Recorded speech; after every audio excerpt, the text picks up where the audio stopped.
카카오의 자회사들이 상장하면 정말 주가가 더 빠질 것인지, 자, 결정적으로 SK와 에코프로의 차이점은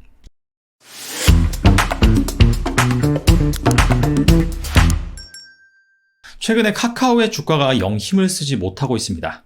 액면 분할을 실시한 이후에 차익 실현 매물이 나오면서 주가가 조정을 받았고요. 특히 5월부터는 공매도가 시작됨으로 인해서 최근에 좀 많이 올랐던 주식을 중심으로 공매도가 집중이 되고 있죠. 이 가운데 조만간 카카오의 핵심 자회사들이 연달아 상장할 예정입니다. 일반적으로 자회사의 상장은 호재로 작용하죠. 근데 이 자회사가 상장한다 라고 한다면 이 상장 기대감 때문에 모회사의 주가가 단기적으로는 오릅니다. 근데 자회사가 상장하고 나서는 모회사의 주가가 다시 조정을 받는 흐름이 일반적으로 연출이 되거든요. 그래서 한 분의 구독자가 카카오의 자회사가 상장되면 카카오의 주가는 하락하는 것이 아니냐, 이 부분에 대해서 우려를 표하셨더라고요.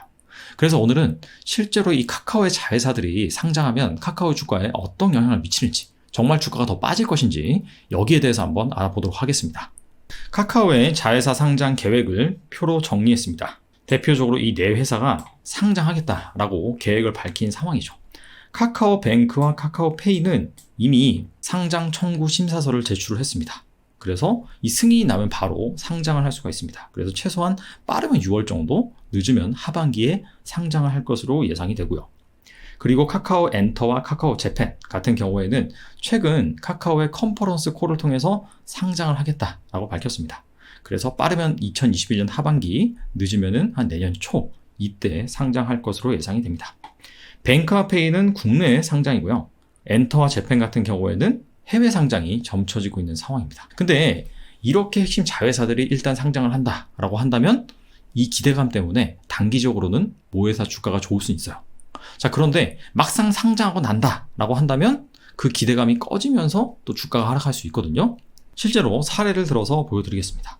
바로 SK와 SK바이오팜의 사례입니다. SK는 SK그룹의 지주회사죠. 수많은 자회사들을 거느리고 있습니다. SK가 코로나19 이게 막 터지면서 한때 10만원까지 갔어요, 주가가. 그런데 이 코로나19를 회복을 하고 단기적으로 주가가 거의 한 3배 정도 올랐습니다. 33만원까지 급등을 했죠. 한 20만원까지는 이 코로나19가 진정이 되면서 주가가 회복을 한 거고요. 20만원에서 한 33만원까지 간 거는 자회사 상장 기대감입니다. 그 자회사가 바로 작년에 IPO 대어였던 SK바이오팜이죠. 그래서 이 SK바이오팜이 상장하기 전까지는 주가가 상당히 좋았습니다. 근데 정확히 언제부터 빠졌냐면 SK바이오팜이 7월 2일날 상장을 했잖아요. 근데 6월 16일날 SK가 고점을 찍고 그때부터 주가가 하락을 하기 시작합니다. 그래서 얼핏 보면 아니 SK바이오팜이 주가가 이렇게 상장하고 나서 하락을 했기 때문에 같이 빠진 것이 아니냐라고 생각할 수가 있는데 자세히 보면요. 7월 2일날 SK바이오팜이 상장을 하고 나서 상한가를 무려 3번을 기록하죠. 그리고 그 다음날 역시 주가가 10% 넘게 상승을 합니다. 근데 같은 기간 주가를 보면은 계속해서 주가가 빠지고 있죠. 이게 대표적으로 모회사가 자회사 상장 기대감 때문에 주가가 막 올랐다가 자회사가 막상 상장을 하니까 그 다음부터는 투자자들의 관심이 자회사로 쏠리는 거죠. 그러다 보니까 그간 많이 올랐던 모회사를 팔아치우는 겁니다. 일반적으로 이런 흐름이 많이 나타납니다. 근데 아닌 경우도 있어요. 에코프로와 에코프로 BM의 사례입니다. 에코프로 BM이 2차전지 양극재 분야에서는 대장주죠. 포스코 케미칼, LNF와 함께 상당히 핵심 종목으로 현재 부각이 되고 있습니다. 근데 이 기업이 원래 에코프로 BM이라는 회사가 아니고 에코프로의 하나의 2차전지 사업 부문이었어요.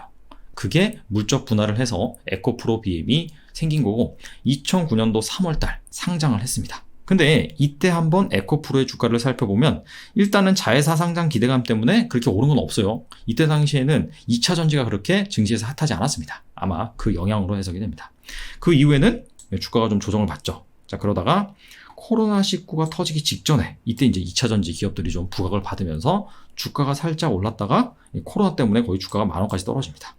자, 그리고 나서 지금 현재 얼마냐면 74,800원이에요. 근데 이때 이 저가 기준으로 비교를 해본다면 에코프로 BM 같은 경우에는 코로나19가 터졌어도 한 주가가 5만원 이상은 유지를 했거든요. 그리고 현재 주가는 18만원입니다. 즉 에코프로 BM은 3배 정도 올랐는데 에코프로는 같은 기간에 5배가 넘게 올랐습니다. 일반적으로 이 자회사 때문에 모회사가 오르긴 오르나 훨씬 더 그 이펙트가 적거든요. 자회사가 한 2배 정도 오르면은 모회사는 한 50% 정도 오르는 게 일반적인데 왜 이렇게 에코프로 같은 경우에 많이 올랐느냐? 자, 결정적으로 SK와 에코프로의 차이점은 에코프로 같은 경우에는 순수 지주회사가 아니라 그냥 사업 부문을 가지고 있는, 그리고 자회사로 에코프로 BM을 보유하고 있는 그런 회사입니다. SK는 순수 지주회사죠. 그러다 보니까 이 자회사의 가치가 전부인데 에코프로 같은 경우에는 자회사의 가치도 있지만 이 본업의 가치도 있다. 그런 의미입니다. 에코프로가 이 환경설비 사업 부문을 가지고 있어요. 근데 이게 2020년부터 본격적으로 부각이 되죠. 우리나라 같은 경우에는 그린 뉴딜 산업이라고 해서 이 환경 쪽을 계속해서 성장시킨다라고 밝혔죠. 이 부분 때문에 에코프로의 환경사업부가 부각이 되고 바이든 정부가 출범하면서 역시나 이 글로벌리 친환경 관련 산업이 부각이 되기 시작합니다. 자, 그러면서 이렇게 주가가 좀 많이 올랐다라고 볼 수가 있는 거죠.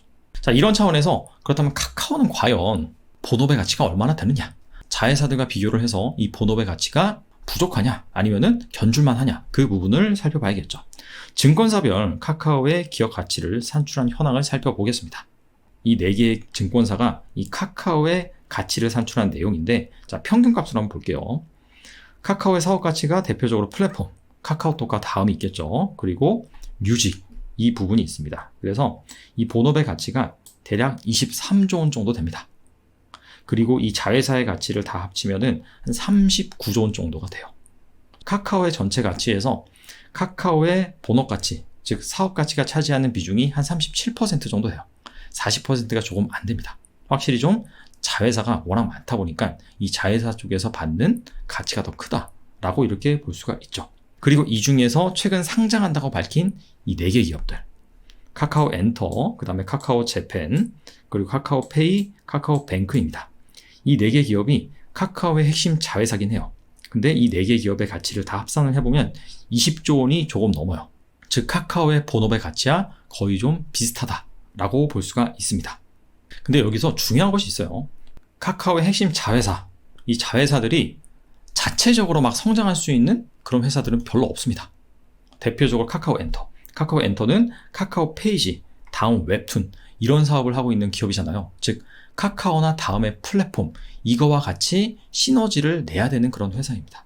그리고 카카오페이 같은 경우에도 사실 카카오페이 어플을 통해서 송금하는 수요는 그렇게 많지가 않아요. 카카오톡을 통해서 친구들과 대화를 하다가 송금을 한다든지. 그리고 카카오페이가 또 밸류를 받는 게 카카오 커머스. 이 커머스를 카카오페이를 통해서 결제를 한다. 이런 부분 때문에 또 밸류를 받는 그런 부분이 있거든요. 근데 이러한 커머스 같은 경우에는 또 카카오톡이라는 플랫폼 내에서 활성화가 되어 있죠. 즉 정리를 하면은 최근에 상장한다고 밝힌 이 4개의 자회사 가치가 만만치는 않은데, 이 자회사들이 개별적으로 뭔가 성장할 수 있다 라기보다도 이 카카오 플랫폼과 유기적인 시너지를 낼 수 있는, 자, 그런 차원에서 의미가 있는 회사지 뭔가 단독적으로 가치를 키워나간다 라고 보기에는 좀 애매한 구석이 있다. 자, 그런 차원에서 이 카카오 본업의 가치를 절대 무시하지 못한다 라고 말할 수가 있어요. 그리고 두 번째, 이 사업 부문별 성장성이 어떠하느냐, 그 부분도 파악을 해봐야 됩니다. 이 성장성이 어떠하냐, 그 부분은 기업 가치를 증권사에서 어떻게 산출을 했는지 이걸 보면 나옵니다. 뭐 대표적으로 카카오의 플랫폼의 가치가 PER 30배에서 한 45배 정도 주고 있다 라고 증권사 리포트에 나와 있거든요. 이건 이런 의미예요. 예를 들어서 어떤 기업을 내가 인수하려고 합니다. 근데 그 기업이 1년에 1억 원의 순이익을 내요. 그렇다면은 보통 일반적으로는 한 10억 정도의 가치를 부여하고 인수하는 게 맞습니다. 왜냐하면 내가 그 기업을 10억에 사면은 매년 1억 원씩 나한테 들어오는 거고, 그렇다면 한 10년 정도면 원금을 회수할 수 있거든요. 수익률로 따져보면 10%예요. 그 정도면은 뭐 사업체를 인수함에 있어서 적절하다라고 볼 수가 있어요. 그런데 내가 PER을 45배를 주고 그 기업을 인수한다라고 한다면 무려 45년이 걸려야지 내가 원금을 회수할 수 있는 겁니다. 바보가 아니고선 그렇게 하지 않겠죠.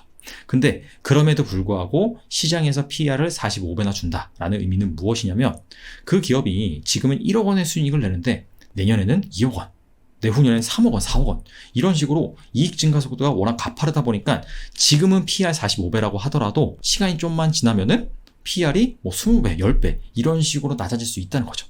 이익이 증가하는 속도가 빠르니까. 즉 여기에서 그 기업의 가치를 계산하는 데 있어서 PER을 높게 준다라고 한다는 것은 그 사업부의 성장성이 높다. 자, 그런 식으로 볼 수가 있는 겁니다. 그리고 뭐 게임은 20배, 커머스는 15배. 그리고 최근에 상장한다고 밝힌 뭐 카카오 엔터, 재팬 같은 경우에는 지금 현재 이익이 의미 있는 규모로 나오지 않기 때문에 PSR, 즉 주가 매출액 비율로 밸류에이션을 주고 있습니다. 그리고 페이 같은 경우에는 거래액 대비, 그 다음에 MAU, 월간 활성 사용자 수정, 이걸 기준으로 또 가치를 매기고 있고, 뱅크 같은 경우에는 아무래도 은행이다 보니까 은행 기업들이 주로 PBR 밸류에이션을 활용하거든요. 그래서 PBR 기준으로 3.6배, 5배 이런 식으로 주고 있습니다. 그래서 이 카카오의 본업의 가치와 최근에 상장한다고 밝힌 이 자회사들의 가치, 이 계산법이 좀 다르긴 합니다. 하지만 여기서 중요한 것은 무엇이냐면 절대 이 카카오의 본업의 성장성이 핵심 자회사들에 비해서 밀리진 않는다라고 볼 수가 있습니다. 그래서 크게 두 가지 측면이죠. 이 카카오 플랫폼과 자회사의 사업 모델이 유기적으로 연관이 돼 있고, 그 다음에 카카오 플랫폼의 성장성 역시 이 자회사와 견주어 봐서 그렇게 밀리지 않는다라는 결론을 얻었습니다. 자, 그렇기 때문에 이 단기적으로는 만약에 카카오의 주가가 자회사들의 상장 이슈로 인해서 막 부각이 돼요. 자, 그렇다면은 막상 상장하고 나서는 주가가 조정을 받을 수가 있습니다. 그런데 장기적으로 봐서는 카카오 본업, 즉 플랫폼의 가치가 워낙 탄탄하고 자회사들과 시너지를 이루면서 성장하는 그런 부분이 있기 때문에 자회사의 상장과 무관하게 장기적으로 봐서는 이 카카오의 가치도 상승하지 않을까 생각을 해봅니다. 오늘은 여기까지 하겠습니다. 감사합니다.